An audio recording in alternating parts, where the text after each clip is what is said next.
Hello, and this is the first lecture in this course, and what we're going to be looking at, if I can get my screen back up here, is we're going to talk about the concept of thinking mathematically. Now, what we want to appreciate is mathematics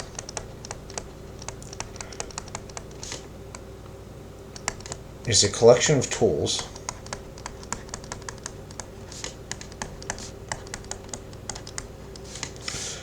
that all cultures have developed to some extent and shared. The mathematical system that we're going to learn and that we're in generally is seen as being the Western term, originated in India and through, let's see if I can draw some map of the Indian subcontinent, the African continent, and Europe, the Mediterranean here, Persia, and the Indo-Aryan migration and occupation traded knowledge through India. And so a lot of our number systems and our knowledge of parts of mathematics come from India. But at the same time, Persians were developing other numerical forms, and so our base 10 system is generally Indian, while the Babylonians had a base 60 system, and the Greeks were working on triangles and geometry. And because trade routes existed, into the spice regions of China and back and through northern Africa and sub-Saharan Africa, prehistory, and people were going back and forth, this knowledge passed. And it's a very specific set of tools for predicting. Some of the oldest mathematics are astronomical calendars so that we could predict the seasons for growing. Right? There's much look into the Egyptian Nile calendars to predict the seasonal flooding of the Nile, so that could help with crops.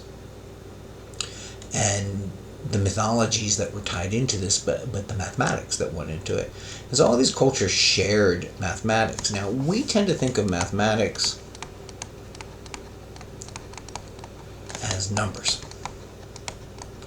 And what I hope you get from this course more than anything else is numbers are only a small part of mathematics. Numbers are a key set that we use in a key part of mathematics, but in its most general form, mathematics is the study of patterns.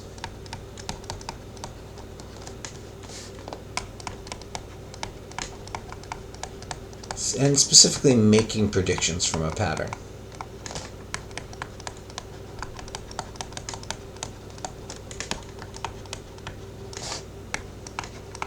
Numbers happen to be one form of a pattern we observe that has good predictability for us, and we can measure things with it and use them reliably to get their predictive ability. And so it can also be said that mathematics is a language.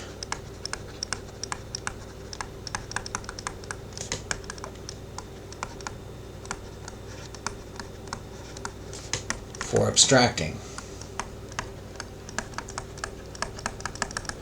pattern.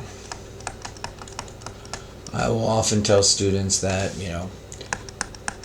that represents the number 4 in old counting mechanisms. We give it the name 4, and I can talk about 4 apples, or I can talk about 4 meters. And even though these concepts of 4 are slightly different, the pattern that goes behind the concept of the number 4 is the same. I often say, we use numbers and we can do things with them. I can take 4 and I can add 3 to it, and that's going to give me 7. This is a sentence in a language that talks about a pattern. And we learned I have 4 things, and I group 3 more things with it, and the entire grouping has a count of 7. And so counting underscores a lot of mathematics, but grouping in sets and these patterns are what we describe, and we describe it in a language. But I can't give you a 7. I can't give you a 4. Even though they're nouns and we use them like nouns in this language, they're abstracted, and they remove themselves kind of from reality and talk about the patterns we see in reality. And so mathematics is one of our first really good abstractional tools to talk about reality with. And that's where we're going. So let's dive in and look at chapter 1, and we're going to think mathematically, and we're going to look at inductive and deductive reasoning. And first we're going to start with inductive reasoning. So inductive reasoning, and my lovely handwriting here, right? And I'm going to start with the book's definition, right? It's the process of arriving at a general conclusion based on observations of specific examples. So it's the process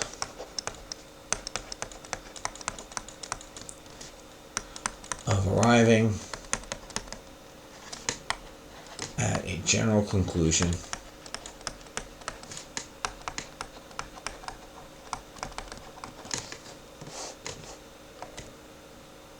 based on observations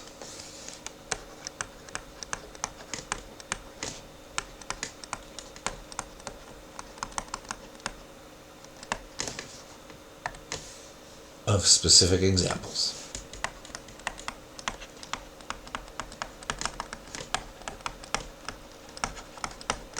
So we're looking at something and we see the examples, and we want those examples to do our predictive power for us. And so what we're going to call the conclusion is going to be the conjecture or the hypothesis. And so that conclusion is going to be called the conjecture or the hypothesis.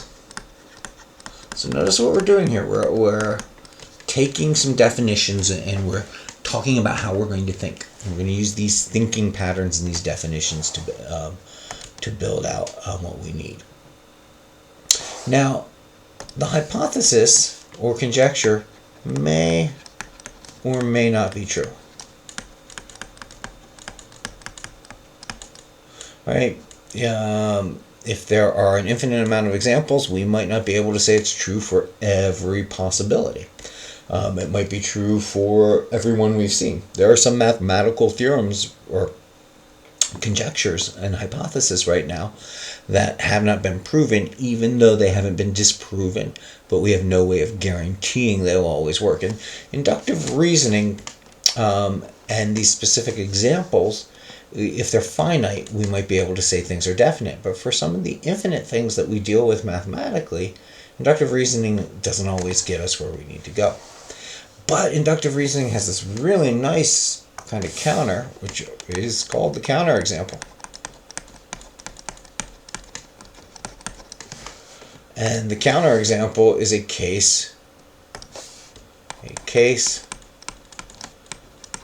where the conjecture is not true.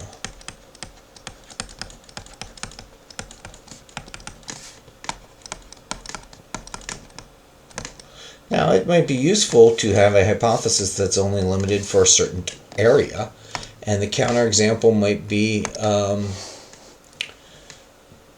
telling us where it's not true. Right? Truth is a slippery thing. Reality is elusive, and we use our tools the best we can to deal with it. Let's look at the textbook example. And I want to pop it up over here. Let me switch screens here. And I think I have it here. Let me come down. There we go. Sorry. And so in a random sample of 380,000 freshmen at 772 four-year colleges, 25% said they frequently came to class without completing readings or assignments. we conclude there is a 95% probability that between 24.84% and 25.25% of all college freshmen frequently come to class unprepared. Now, this is a technique called random sampling, and we'll discuss this more when we look at statistics in Chapter 12, where each member of a group has an equal chance of being chosen. We can make predictions based on a random sample of the entire population. The thing about these predictions are they're not guaranteed to be true. A sample doesn't give us anything, the whole population. But if we do our techniques right, we can give a level of confidence or how true we think it might be. And in this case, there's a 95% probability. We're saying there's a 95% chance that it's true, that it's within this range that we're looking at. And so that's a strong inductive argument. The statistical tools that we use, so a strong inductive argument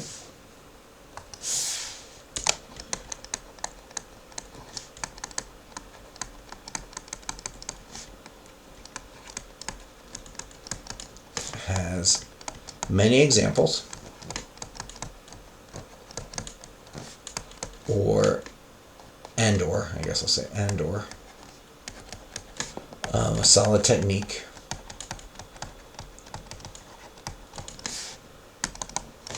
in gauging its truth. And statistics have a measure of probability of it, if it's going to be correct or not. We'll never say it's going to be correct. We'll say how likely it is or how probable. There is a weak inductive argument,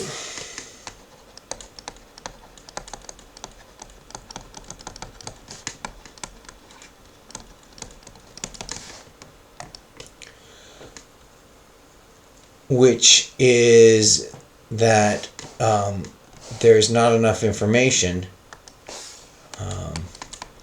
there are not enough examples,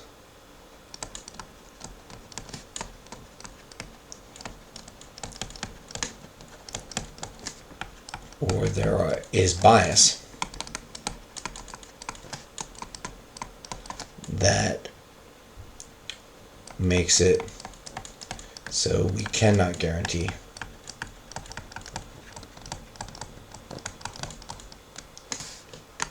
or back up the truth of the conjecture.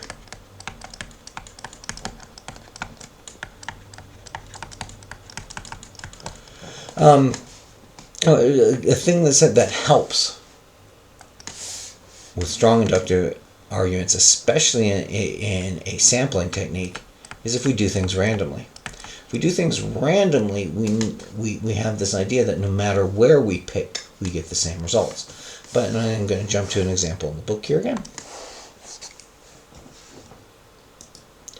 All right, and notice that here, that the data used is picked specifically. So men have difficulty expressing their feelings. Neither my dad nor my boyfriend ever cried in front of me. And now this conclusion that they're using here is based off of just two observations, and they're two observations near the person measuring. So we can't really say this applies to all men. We're already limiting, due to the bias of the men being chosen, that it's men known to the person doing the measuring here. And that's called a bias. And so that's a weak inductive argument. There's some examples, and we're making an inductive argument off of the examples, but there's so few of them that there's no strength. And because of the way they were chosen, there's no guarantee that it's representative of all. Now, inductive reasoning also gets used in the numerical side of mathematics. So here we're talking about some broader concepts where we're using inductive reasoning. We use it in mathematics with patterns in numbers. And so we can look at a number, and we want to see if these numbers will be predictive. Let me make sure I get my pattern here. 21, And so I have numbers. 3, 12, 21, 30, and 39. And there's going to be some other number that follows. Now, I can look at these numbers and try to figure out what's happening between them. Well, that's 4 times this. But this number is not 4 times. In fact, it's not a multiple. One of the things I do notice is each of these numbers is a multiple of 3. All right? This is 3 times 1. This is 3 times 4. This is 3 times 7. This is 3 times 10. This is 3 times 13. So something is happening here with multiples of 3 that might go on. But also, that jumps up by 9. That jumps up by 9. That jumps up by 9. And that jumps up by 9, which is a multiple of 3. And so our inductive reasoning that we can use here is, well, each step in this pattern of numbers jumps up by 9, so the next number is going to be 48, because it's 9 more than 39. And then it would go to 57, and so on. And so in looking at the pattern that we were given, our inductive reasoning gives us the next part of the pattern. And depending on what the numbers represent, this predictability will help us get utility out of the numbers. Right? We want our numbers to mean something, and if we can predict what the next numbers mean, that meaning goes for something like, if this was production and this was money, like I'm getting $3, I'm getting $12, I'm getting $21. Well, I know I'm getting $9 more each time. Right? And we can look in deeper to figure out the mechanisms that are causing that rise in money. But right now we're looking for a pattern. And so one of the things we do is if the gap is not too big, we start with additions. And if the additions repeat themselves, we can repeat the additions to continue the series of numbers. So let's look at a little more complicated inductive reasoning. So we'll have 3, 12, 48, 192, and 768. Well, these numbers jump really, really quickly, and there's no addition that's the same here that's the same in this part. So we've got to look at multiplications. And if I take 3 and I multiply it by 4, I get 12. And if I take 12 and multiply it by 4, I get 48. And if I take 48 and multiply it by 4, I get 2, carry my 3, 192. And if I take 192 and multiply it by 4, I get, 8, 6, carry my 3. And so my next number should be 768 multiplied by 4, which is 2, 7, 3072. I might need to pull out the calendar here, or calculator here, coming across. And so that's another example of inductive reasoning. Now here we saw that the gap between the numbers was large, and we looked for multiplications to define the gap on the numbers. And so we were multiplying this by 4, we're multiplying the answer by 4, and this created our series of numbers. There's also a famous series, answer to a math problem, that we might see later on when we talk a little bit about the history of numbers. And this is called a Fibonacci series. The idea here is I have numbers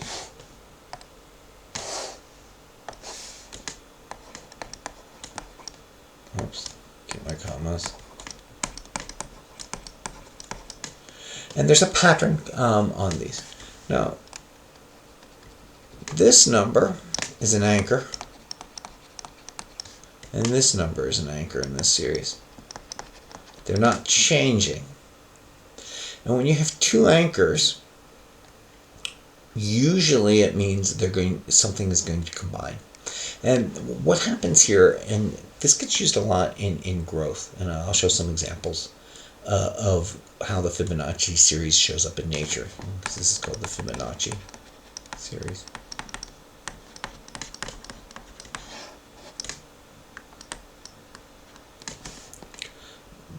But if I add this number to this number, I get this one. And now if I add this number to the previous one, I get this one. If I add this number to the previous one, I get this one. If I add this number to the previous one, I get this one. And so on. And so on. So my next Fibonacci number would be 4. Let's see. 21 plus 13 is, what is that, 44? 34. 34. Well, having one of those days. Right? 2 plus 1 is 3, not 44. So I say it didn't look right. And 34 plus 21 is 55. And that's the Fibonacci series. This is a useful series. And it's a useful pattern where something is built off of what came before it. And the next thing is built off of what came before it. And that's why it shows up in things that grow. Because growth, organic growth, is the idea of things building up off of the cells that came before it. And so patterns like this, because it builds off of what came before it, are good for modeling things we see that grow as such.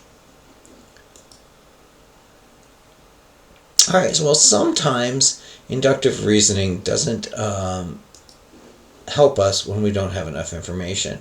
So if we look over here, I can have the numbers 2 and 4. And if I go, what is the next number in the sequence? Well, I can add 2 to 2 and get 4. And so I can add 2 again and I'll get 6. But I could also multiply. 2 times 2 is 4. And so 2 times 4 would give me 8. Or 2 squared is 4. And 4 squared is 16. And 16 squared is, and so on and so on. It's 256. And so there's not enough information to make the decision. And so with more than one solution, we might need more data to make a good inductive reasoning, which is why they use this image here, because what is it? Is it a goblet or is it 2 faces? And without more information, the figure is actually whatever you want it to be.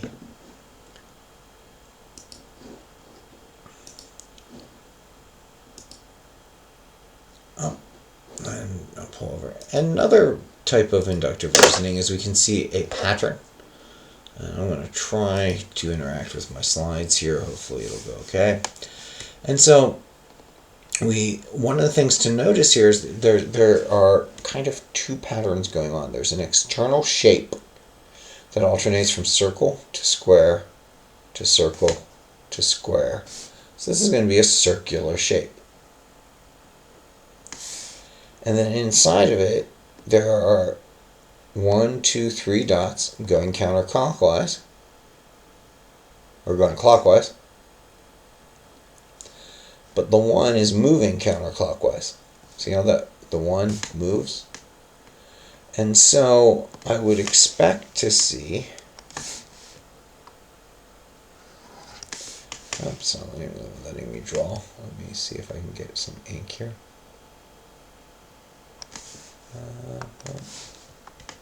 Nope. Where's the pen?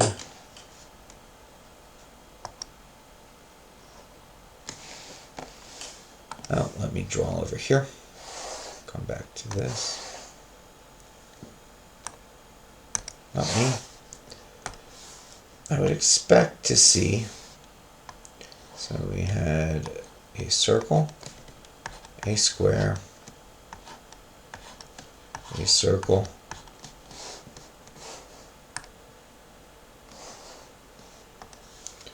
a square. And so our next object is going to be a circle.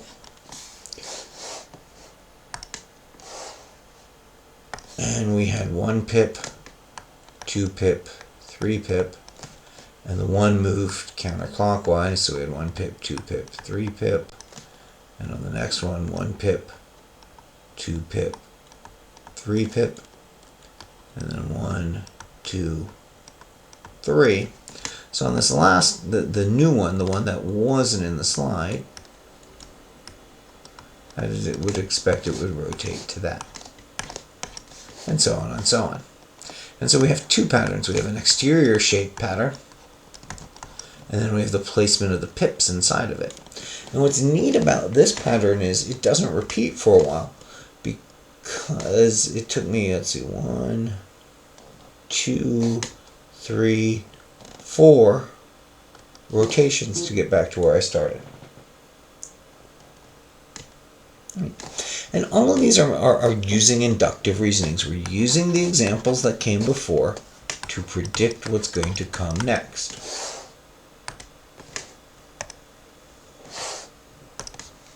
Alright, I gotta erase my board here. So, right, if you're in class, you'd be seeing me with my eraser right now, getting chalk dust all over me. But let's come up here, start it over, and I'll switch to a brighter color. Well, let's look at deductive reasoning. So deductive, right? So inductive reasoning, we have examples and we form from them. Deductive reasoning is coming to a conclusion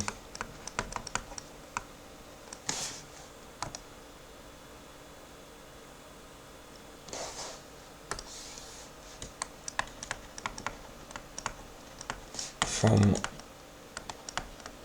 one or more general statements. And these general statements are generally considered to be true, or are known to be true. So the conclusion that we get from stringing them together will also be true. And in mathematics, this kind of is what makes up what we call a proof,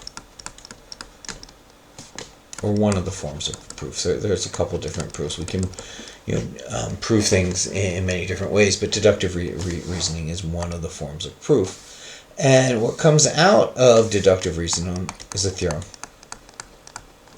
And a theorem is a statement that is backed up by deductive reasoning or proved to be true.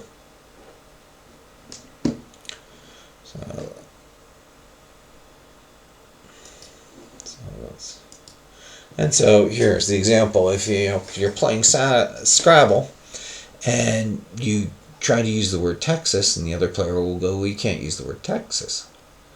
And what's a better way of saying that is, in the game of Scrabble, all proper names are prohibited. Texas is a proper name.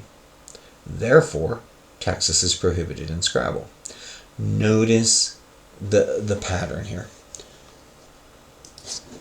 All proper names are prohibited in the game Scrabble. Texas is a proper name. So here's a statement that is true.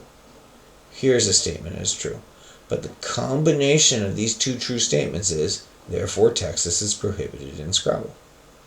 When these two statements are applied together, this third, the conclusion, is given due to the truth of these previous statements. And that's what deductive reasoning does. In fact, a lot of mathematics is based off of what we're going to call axiomic systems.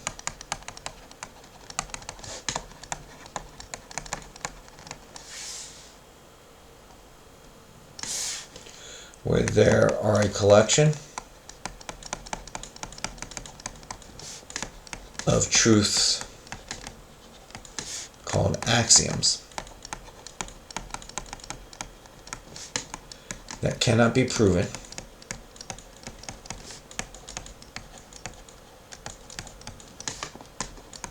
but are assumed true. And when we study some of the axioms that come out in real numbers and whatnot, what we'll mean by that they can't be proven is we have to take them to be true, but they're usually so inductively known from nature around us that there's really no question of their truth. And then from these axioms, we build all the other truths. A good example is in real numbers. We have any number times 1 is itself. Any number times another pair of numbers in addition distribute. And we can rewrite any division as a multiplication. These are true. Well, from that, I can take 2 fractions, and I can say, it would be really, really nice. It'd be nice if they had a common denominator. In fact, I'll actually start with them having a common denominator. And so I have a divided by b plus c divided by b, or the fraction a bths plus c bths, right, if we say the fraction properly. And using these axioms, I can say, well, this is the same as a times 1 times b, and this is the same as, or 1 divided by b, and this is the same as c times 1 divided by b. And if I look at my distribution, these have the same term. This has the same term. I can pull the same thing out front, and I get a plus c is 1 over b. But if I put this fraction back together, I get the addition with the common denominator. And this is why common denominators in fractions add. This is provably true given these small facts about real numbers. And so that's what we mean by deductive reasoning, is we can take something we know and we can build another fact. And so this fact about common denominators, which is true, comes from these other things about real numbers that we know to be true.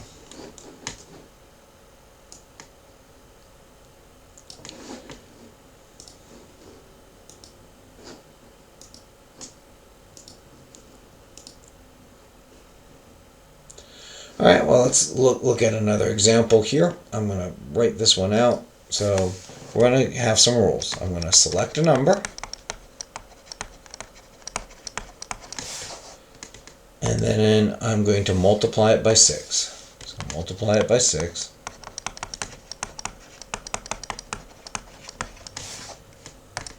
And then I'm going to add 8 to the answer.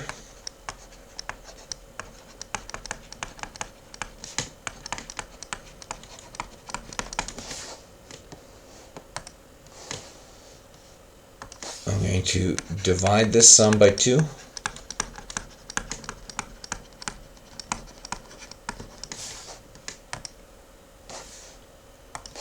And then I'm going to subtract 4 from the quotient.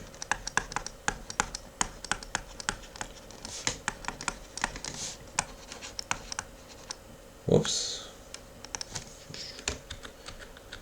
It's QU on everything. Quotient. So what does this look like? Well, I can use inductive reasoning and say, well, if I take 4 and I multiply it by 6, I get 24. I add 8, I get 32. If I divide this by 2, I get 16. If I subtract 4, I get 12. I'm going to try a couple things to see if I can get some inductive reasoning out of it. So 7 multiplied by 6 is 42. Add 8 is 50. Divided by 2 is 25. Subtract 4 is 21. Let's do 12. 12 multiplied by 6 is 72. Add 8 is 80. Divide by 2 is 40. And subtract 4 is 36. Well, notice, if I multiply any of these by 3, I get that final answer. And so this step here, doing all of this, is the same as multiplying by 3. Well, I didn't really prove it. I just induced it did some inductive reasoning out of three things. But let's prove it. And so I'll select a number, well, we'll call it n. So we'll have n, and multiply it by 6. So that's 6n. I'm going to add 8 to the product. I'm going to divide it by 2. Right? Add 8 to the product, divide this sum by 2, and then subtract 4. And so that's mathematically, or using the language of mathematics, is what I've been doing. I've been picking a number. I've been multiplying it by 6 here, adding 8 to the product, dividing by 2, and subtracting 4. Well, this can be simplified, right? I can rewrite this as 6n over 2. Whoops, that should be n as in Nancy.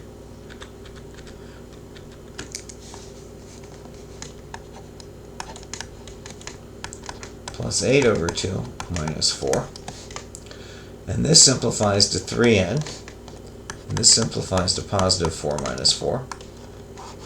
And these two things together, hey, now I've proven it for any number. Any number I pick, I know these steps will be the same as multiplying by 3, because I've just shown that this is the same as multiplying by 3, because I've used deductive reasoning and the rules of real numbers in algebra to simplify this expression.